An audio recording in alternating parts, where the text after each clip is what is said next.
तुम जिस पैगंबर का कलमा पढ़ते हो उस पैगंबर ने जानते हो सबसे अच्छा घर किसको कहा है? जिस हुसैन की मोहब्बत में आप यहाँ बैठे हो उनके नाना जान ने सबसे अच्छा घर किसे कहा है पता है तुम्हें? इब्ने माजा शरीफ की हदीस शरीफ है, मेरे आका फरमाते हैं सबसे अच्छा घर वो है जिसमें किसी यतीम बच्चे की परवरिश की जा रही है। नारे तकबीर, नारे रिसालत, नारे गौसियत, मसलके आला हजरत, उलमाए अहले सुन्नत। सुभान। सबसे अच्छा मकान वो है जिस घर में यतीम की परवरिश की जाती हो और उसके साथ बुरा बर्ताव ना हो, तो डिस्क्रिमिनेशन यानी भेदभाव ना होता हो, मोहब्बत के साथ सगे बेटों की तरह यतीम बच्चे को पाला जा रहा हो, तो आमिना के लाल कहते हैं वो घर सबसे अच्छा घर है। वाह वाह वाह वाह, सुभान अल्लाह। कोई आदमी अरबपति है, खरबपति है, लेकिन पैसा निकालते हुए उसकी रूह निकलती है तो उसकी वो दौलत वबाले जान बन जाएगी। कोई बंदा रक्षा चलाता है मगर गरीब को देख करके उसका दिल भर आता है, वो इंसान अल्लाह के यहाँ ज्यादा मकाम रखता है। मैंने आज इसी चीज को अपना उन्वान बनाया। मेरे हुसैन कहते हैं, इमाम आली मकाम ने फरमाया कमजोर दबे कुचले लोगों से अच्छा ताल्लुक रखो, फुकरा से मसाकीन से कमजोर लोगों से राब्ता बना के रखो। ए इमाम, इनसे राब्ता बनाना आखिर हमारे लिए क्या काम आएगा? हुसैन फरमाते क़यामत के दिन इन लोगों का मकाम अल्लाह के यहाँ बहुत बुलंद व बाला होगा। ये इनके करीब रहना, इनसे मोहब्बत करना क़यामत के दिन तुम्हारे हक में काम आएगा। ऐ मेरे साथियों, इसलिए करबला का एक पैगाम ये भी है कि तुम्हारे समाज में, तुम्हारे मुआशरे में, तुम्हारे मोहल्ले में, तुम्हारे रिश्तेदारों में अगर कोई बच्चा ऐसा है जिसके सर से उसके वालिद का साया उठ गया, उसको कोई कमाने खाने वाला नहीं है, उस बच्चे के सर पे कोई दस्ते शफकत रखने वाला नहीं है, तो बतौर नुमाइश और नामो निहात के लिए नहीं बल्कि खामोशी के साथ उस बच्चे को गोद ले लो, उस बच्चे से मोहब्बत करो, उस बच्चे से प्यार करो और ये सोचो कि अल्लाह ताला जब मुझे 4 बेटे होते हुए, बेटियां होते हुए वो रोजगार दे रहा है, अगर किसी का एक यतीम बच्चा या यतीम बच्ची को मैं अपना सगी औलाद का दर्जा दे दूंगा तो यकीनन अल्लाह ताला जिस तरह 4 बेटे होने के बाद मुझे खूब दे रहा है, अल्लाह के करम से उम्मीद रखो उस एक यतीम बच्चे को सहारा दोगे, खुदा की कुदरत तुम्हें दोनों जहान में सहारा दोगे। नारे तकबीर, नारे रिसालत, नारे गौसियत, मसलके आला हजरत। हजरात, वाक़े करबला के बाद आपको पता है सबसे ज्यादा गमो आलाम के पहाड़ जिस हस्ती पे फूटे और जिन्होंने मसाइब व आलाम की जंजीरें बर्दाश्त की और वो दौर देखा जिन्होंने, उमूमन जलसों में करबला तक के वाकयात बयान होते हैं और बिलाशुबा क़यामत सुग़रा है, मगर चूंकि बहुत दफा बात की चीजें नहीं आ पाती सामने। आपको पता है 18 अपने परिवार की अजीम हस्तियों के लाशें उठाने वाले का नाम इमाम ज़ैनुल आबिदीन है। बेशक इनसे पूछा गया था वाक़े करबला के बाद, इनसे पूछा था मदीने शरीफ में कि आप हमेशा गमगीन क्यों रहते हैं, आपके लबों पे मुस्कुराहट नजर नहीं आती। एक ऐलान का बार बार इशारा हो रहा है, कुछ नौजवान बिला वजह गांव में घूम रहे हैं, इधर उधर गलियों में टहल रहे हैं। कमेटी वालों का कहना है या तो आके बैठ जाएं या अपने घर चले जाएं। जो नौजवान गांव में घूम रहे हैं गांव में ना घूमें, यहाँ बैठ जाएं या अपने घर चले जाएं। कितनी अजीब बातें बताइए। जलसे में भी कुछ लोग घूमने के लिए आते हैं। अरे जलसा सुनने आओ, सुकून के साथ बैठो, अगर कुर्सियां नहीं है तो और मंगवा दी जाएंगी कमेटी वालों की तरफ से। घूमने के लिए थोड़ी आए आप लोग जो घूम रहे हैं कुछ लोग। खैर, कलमा शरीफ पढ़िए, ला इलाहा इल्लल्लाह मुहम्मद रसूलुल्लाह।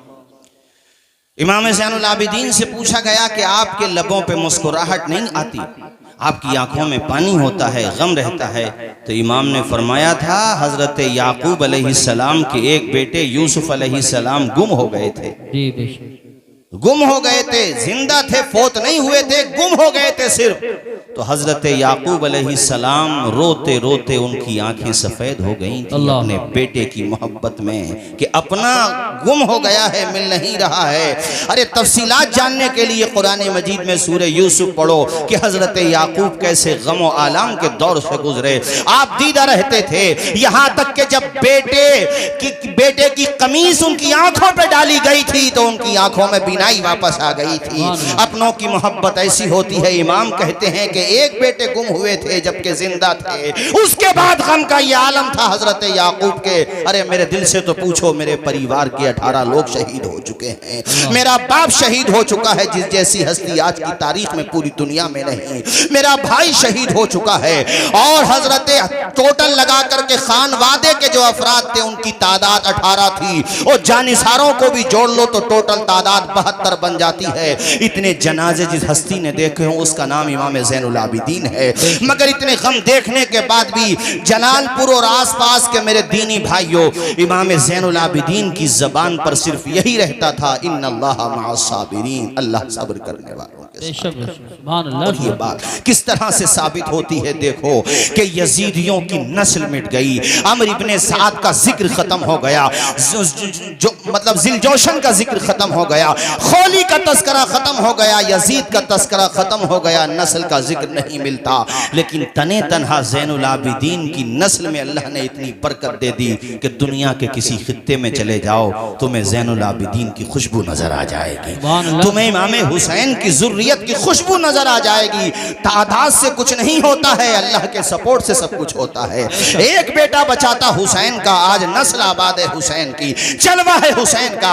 अल्लाह ने ज़ैनुल आबिदीन को एक बेटा दिया जिसका नाम इमाम बाकर था, एक बेटे और दिए जिसका नाम इमाम ज़ैद था।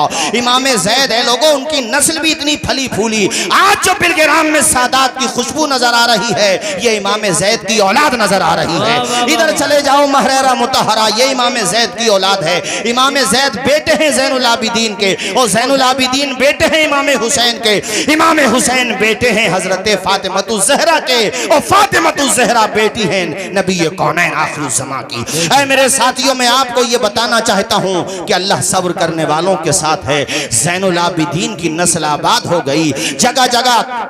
और देखो ये मैं बताता हूँ आपको कि ये ज़ैनुल आबिदीन अपने ख़ानदान की खुशबू हैं, आबरू हैं, निशानी हैं, और यतीम परवरी के हवाले से, बेवाओं की मदद करने के हवाले से, कमज़ोरों से मोहब्बत करने के हवाले से, इनका जो बाब है इस हवाले से वो भी बड़ा रोशन है।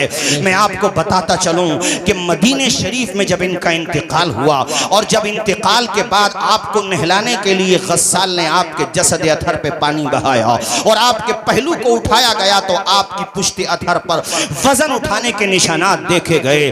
चर्चा हो गया मदीने में कि इमाम ज़ैनुल आबिदीन को कभी वजन उठाते हुए नहीं देखा गया। आखिर क्या वजह है कि आपकी पुश्ती अथर पर ये निशानात पाए गए जो जाहिर करते हैं कि ये निशानात वजन उठाने के निशान हैं। चर्चा जब ज्यादा फैली तो आपके गुलाम ने कहा, अगर मैं आज बात नहीं बताऊंगा तो तरह तरह की बातें होंगी, इसलिए आज मैं इस हकीकत से पर्दा हटाता हूँ।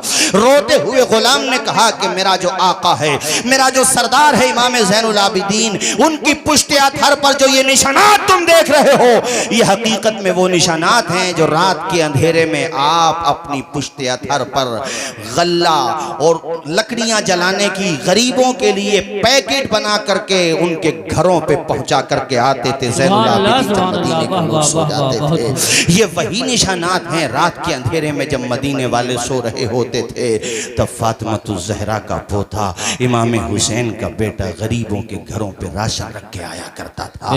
उनको पता ही नहीं चलता था कि राशन आता कहां से है। वो यतीम बच्चे आज बिलक बिलक के रो रहे थे, सुसक सुसक के रो रहे थे। उन्हें पता था कि हमारा सहारा चला गया, हमारा आसरा चला गया। सियर व अलामिन नुबला में इमाम ज़हबी लिखते हैं कि उन परिवारों की तादाद शुमार हजरत शैबा बिन नुआमा से मरवी है कि उन परिवारों की तादाद शुमार कराई गई कि आखिर ऐसे परिवार हैं कितने जिनके घरों का खर्चा ज़ैनुल आबिदीन की मदद से चलता है, आपके घर के ताउन से चलता है।